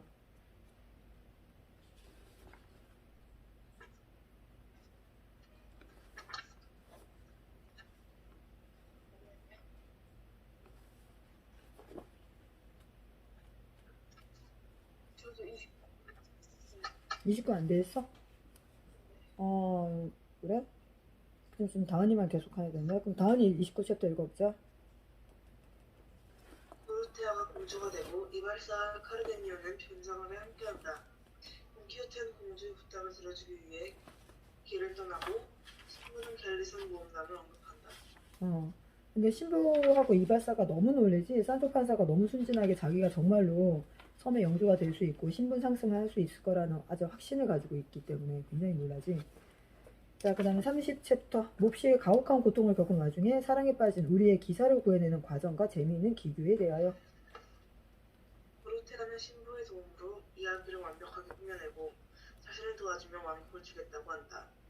그러자 흥분한 산초는 둘시네아를 욕하고 죽을 뻔한다. 이게 도르테아가 미코미코나 공주라고 얘기하지 자기를. 미코미코나 공주라고 해서 그 기사는 이제 그러니까 돈키호테한테 부탁을 하지 이렇게 돌아가 달라고 자기를 데리고. 31챕터 돈키호테와 그의 종자 산소 판사가 나눈 재미난 생각들과 새로운 사건들에 대하여. 산초는 마지못해 돈키호테에게 둘시네아에 대해 꾸며내고 잠시 쉬러 간 셈에서 돈키호테가 도와줬던 소년을 만난다. 하지만 그 소년 안드레스는 돈키호테를 원망한다. 그렇지. 나리 말씀은 모두 사실이에요. 하지만 이야기의 결말은 나리가 생각하신 것과는 정반대가 되어버렸어요. 지불하지 않았을 뿐 아니라 나리가 숲 저쪽으로 가시고 둘만 남자 다시 저를 참나무에 묶어놓고는 또 얼마나 매질을 했는지 살갗이 벗겨진 성 마르톨로메누님 같은 꼴이 되어버렸죠. 매를 휘두를 때마다 나리를 조롱하는 듯한 경구나 농찌거리를 해대는데 제가 그렇게 아픔을 느끼지만 않았다면 그가 하는 말을 듣고 웃음을 터뜨렸을 거예요. 사실 그가 절 어떤 상태로 만들어 놓았느냐 하면 그때 맞은 상처로 지금까지도 통원 치료를 받을 정도예요. 그 모든 게 다 나리 탓입니다. 나리께서 남의 일에 참견하지 않고 가시던 길을 가셨더라면 우리 주인은 저를 10대번이나 24대번쯤 때리고 나서 화를 풀고는 밀린 돈을 주었을 거예요. 그런데 나리가 괜히 끼어들어 모욕을 주고 욕을 했기 때문에 그만 화가 치밀어 오른 거라고요. 나리에게 복수할 수도 없으니 그만 저한테 분풀이를 해댄 것이죠. 그래서 저는 죽을 때까지 사내 구실을 하기는 틀린 것 같아요.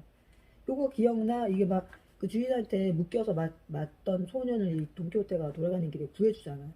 근데 그것 때문에 이 아이는 오히려 더 뭐였다라는 얘기야? 더 많이 맞고 더 고통스러웠다라고 얘기를 하는 거지. 자, 그 다음에 32챕터까지 있는 거지. 주막에서 돈키호테 일행에게 일어난 사건. 이틀간 주막에 도착하자 돈키호테는 바로 잠들고 이발사는 턱수염을 돌려준다. 그들은 주막 사람들과 이야기를 나누고 주막 주인은 제2의 돈키호테였다. 자, 그 다음에 33페이지부터는 애자 구성의 스토리로 들어가 안셀모와 로타리오 이야기로 넘어가게 될 거야. 그래서 요거는 33챕터부터 요게 이야기 속의 이야기에 해당하는 건 그냥 같이 읽어버려야 돼서 어디까지가 얘네 얘기더라? 35챕터까지가 안셀모와 로타리오 이야기야. 33에서 35까지 읽고 오자. 이야기 속에 이야기 읽는 거야.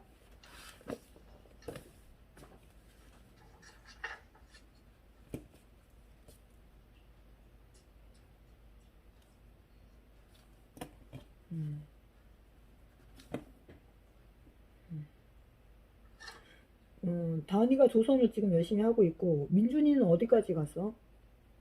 왕조사? 한 6개나 7개 정도 써서 기억하는데. 고려? 네. 진아는 고려 다 끝났어? 네. 아까 그 공양왕이 근데 없던데? 그래요? 청왕까지만 되어 있고 공양왕이 없어갖고 뒤에 사진을 안 찍어서 보냈나? 내가 지금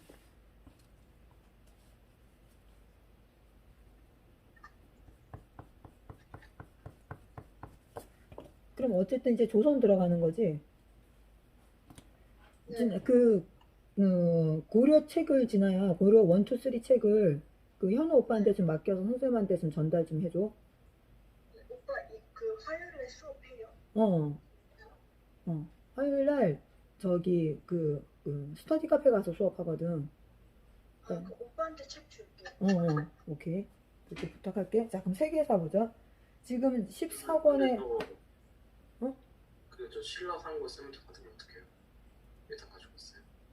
일단 지금 너 민준이 뭐뭐 가지고 있어? 세멘트 받은 게 신라 상고밖에 없는 것 같긴 한데. 나머지 고려하고 조선은 민준이가 산 거지.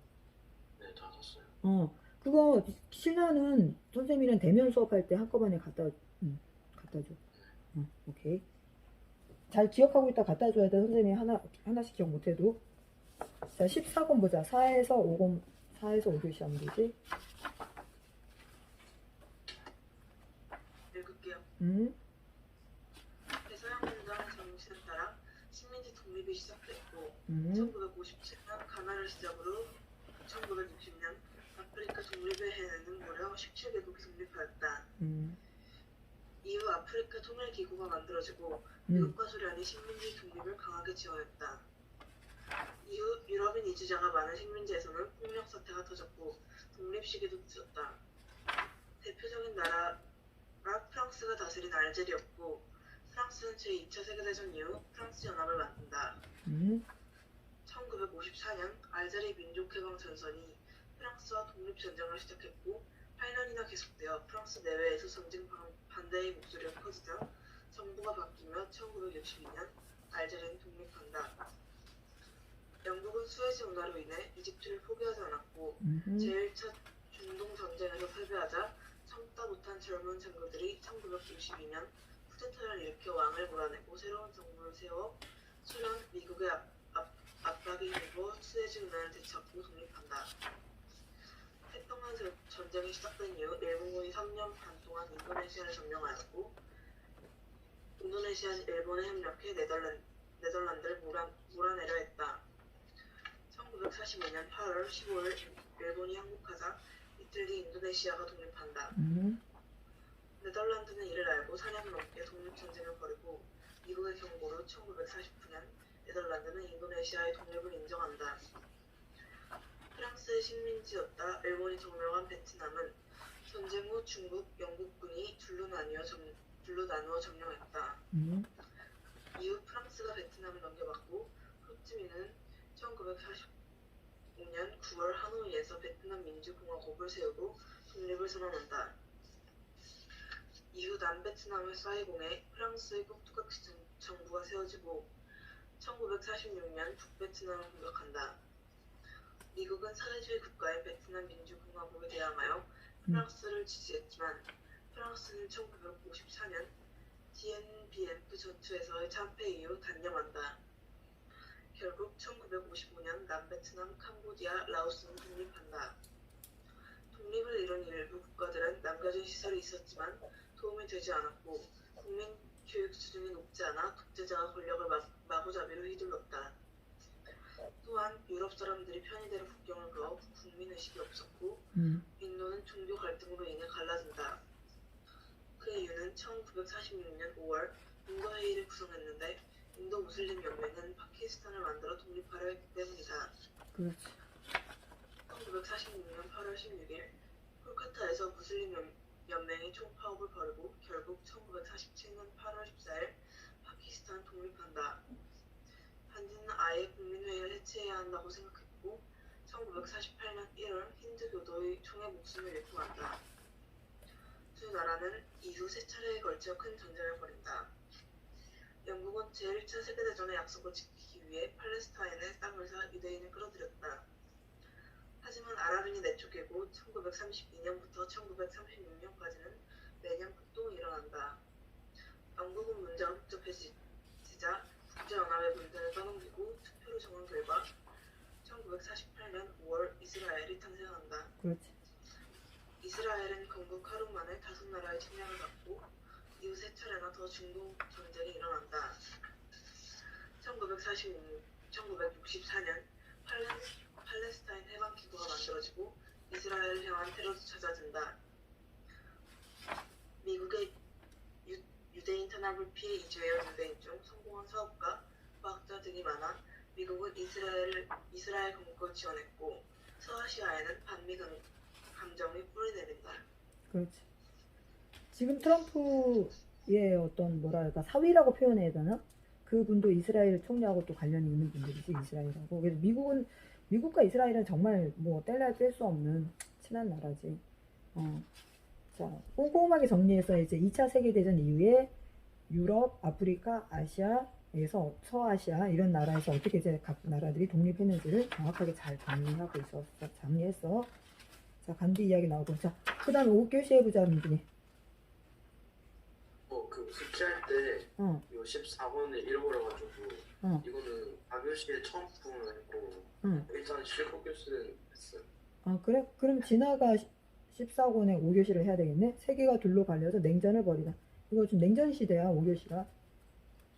읽어요. 제가 어? 세계대전 후 냉전이 시작됐고 중국에서는 공산당, 국민당의 외전이 벌어진다. 공산당이 승리해 1949년 중국을 점령한다. 미국은 사회주의를 막기 위해 한국전쟁에 적극적으로 참여했고 이로 인해 소련과의 갈등은 더 심해진다. 하지만 신무기가 개발돼서 전쟁은 어려워졌다. 쿠바는 혁명 후 사회주의 정부가 들어섰고 소련과 미국은 쿠바 미사일 기지 설치로 전쟁 전까지 간다. 그 후에 전하왕 설치된 조치를 취한다. 서유럽은 경제 성장이 엄청났고 복지국가가 되어갔다. 스탈린이 죽고 흐르셰프가 권력을 잡았다. 또 그는 서유럽과 교류하며 변화하려 했다. 중국은 소련과의 사이가 나빠지고 마오쩌둥은 대약진 운동을 계획하지만 자연재해로 실패한다. 동유럽은 소련을 벗어나려 하지만 진압되고 베를린 장벽이 세워졌다. 마오쩌둥의 혁명으로 중국이 혼란에 빠지고 경제는 헛구러졌다. 미국은 베트남의 공산화를 전쟁으로 막으려하지만 막지 못하고 냉전도 금이 갔다. 오케이. 우리 마더텅에서 했던 이야기 거의 풀어놓은 거라고 생각하면 되지. 똑같은 이야기 나오지. 여기 이것만 정확하게 짚고 넘어가자. 319페이지에 보면 메카시즘이라는 단어가 나오지. 네, 이거는 너희가 좀 꼼꼼히 알고 넘어가야 될 것 같아. 1949년 중국이 공산화되자 미국 정치계가 상당히 불안해지지. 사회주의 세력의 확산을 두고 볼 수 없다는 목소리가 커지고 미국 상원 의원이 메카시자, 조지프 메카시. 그래서 미국이 중국의 공산화를 모르는 척한 건 미국 안에서 몰래 활동하는 사회주의자 때문이다 라고 하는 주장을 하지. 그래서 그러면서 이 사람이 뭐냐면 내가 미국에서 활동하는 사회주의자 명단을 가지고 있다 하면서 자기 수첩을 막 흔들어대. 근데 이 수첩에 쓰여있는 명단은 다 결국 뭐인가? 첩자 같은 게 되는 거지. 메카시의 주장에는 아무런 근거가 없었어. 단지 자신의 마음에 들지 않은 이들을 싸잡아 간첩으로 모은 것에 갖고 왔지. 하지만 1950년 한국전쟁이 터지자 사회주의자를 향한 적대감은 더 커졌고 미국에는 사회주의자 잡아내기 광풍이 불어닥쳤어. 이 현상을 메카시즘이라고 불러. 메카시즘은 한국 전쟁이 마무리되는 1954년까지 미국 사회를 혼란에 빠뜨렸어. 정치인뿐만 아니라 학자와 예술가, 연예인도 사회주의자로 몰려 감시와 차별을 받았고 그 때문에 미국을 떠나는 일이 종종 발생했지. 유명한 코미디언 찰리 채플린도 이때 사회주의자로 몰려서 크게 고생을 했단다. 그래서 이걸 메카시즘이라 그래. 그래서 약간 유언비어를 퍼뜨리고 자기하고 정치적으로 좀 반대인 사람, 반대를 하거나 어떤 거에 대해서 좀 불만을 토론하는 사람을 너 공산당이지, 너 빨갱이지 이런 식으로 해서 뭐 하는 거야?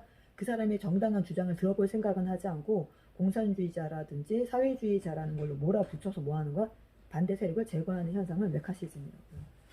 자, 그 다음에 나머지는 정리가 꼼꼼히 되어 있고 중국의 대약진 운동, 중국은 잘 기억하라 그래서 건국, 그 다음에 뭐라 그랬어? 대약진 운동, 그 다음에 잠깐의 실용주의 노선, 그러다가 다시 뭐 한다고 그래서 문화대혁명, 10년이라고 해서 66년부터 76년, 그 다음에 이제 마오쩌둥 사후에 이제 지금의 중국의 어떤 흑묘, 백묘, 그 정책을 펼쳐졌다라는 거. 자, 그 다음에 그러면 중국 이야기하면 다 끝난 것 같은데 14권이 그 다음에 우주전쟁 뭐 그냥 가자. 15권 넘어가자. 15권에 1교시까지지. 15권이 총 4교시까지 있고 책 내용도 그렇게 많지는 않지. 냉전으로 얼어붙은 세계가 녹아내리다 대탕트 시대에 대해서 이야기하고 있지. 민준이가 그럼 이거 읽으면 되나? 네. 2차 세계대전 이후 독립을 얻은 서아시아, 동남아시아, 아프리카 신생국들이 미국, 소련에 모두 반대했고 인도가 앞장섰고 인도는 중국과 손을 잡았다. 중국의 총리 저원라이는 1954년 평화오원칙을 발표했다. 그 뒤에 1955년 인도네시아의 반도에서 29개국이 대표로 회의를 하고 이 반도 회의 이후 제3세계 운동이 시동을 걸렸다. 유고슬라비아도 제3세계와 힘을 합치지만 제3세계는 한 몫을 내기 어려웠다. 하지만 전쟁 뒤 유럽의 모든 자원과 산업을 공동으로 관리해야 된다는 세상이 싹을 틔웠고 때문에 프랑스와 포도를 중심으로 유럽이 뭉치기 시작한다. 그 뒤 1970년대부터 영국도 경제사변을 이루어서 1973년에 영국도 유럽 공동체에 가입한다. 1950년대에는 미국과 유럽에서 호황이 시작됐고 때문에 미국과 유럽은 놀라웠던 경제가 성장하게 됩니다. 그리고 실업자가 빠르게 줄어든다. 그 뒤 출산율이 크게 증가하고 평화가 찾아왔다. 텔레비전과 라디오의 공급으로 드라마와 쇼 프로그램이 본격적으로 시작되고 히트곡과 인기 영화가 등장한다.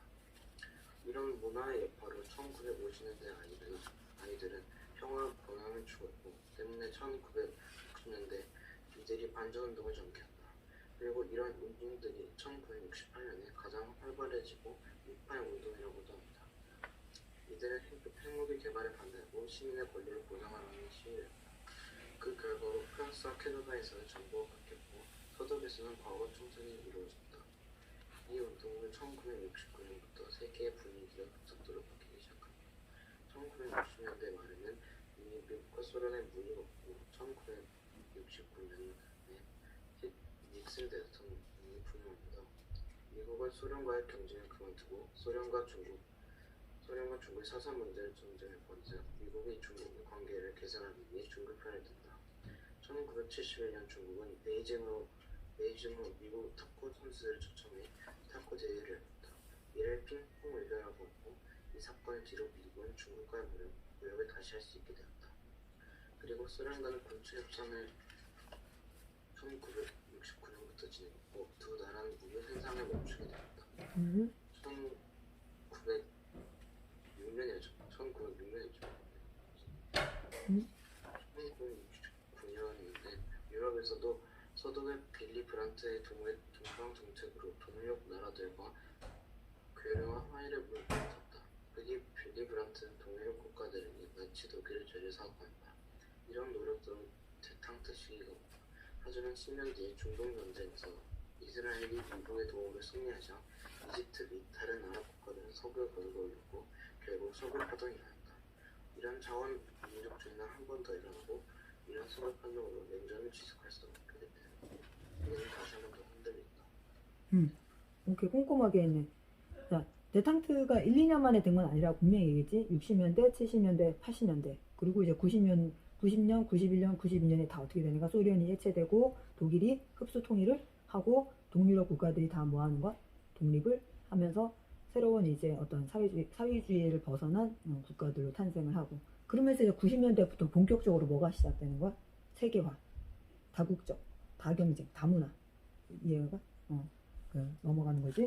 자, 그래서 여기서 지금 꼼꼼하게 정리했고 하나 너희하고 같이 확실하게 알고 넘어가야 되는 건 아까 그 68 운동에 대해서 굉장히 얘기 잘했어. 68년도가 전 세계적으로 뭐 이런 그런 뜨거운 운동이 굉장히 많이 벌어지지. 이때 사람들에게 가장 중요한 거는 뭐야?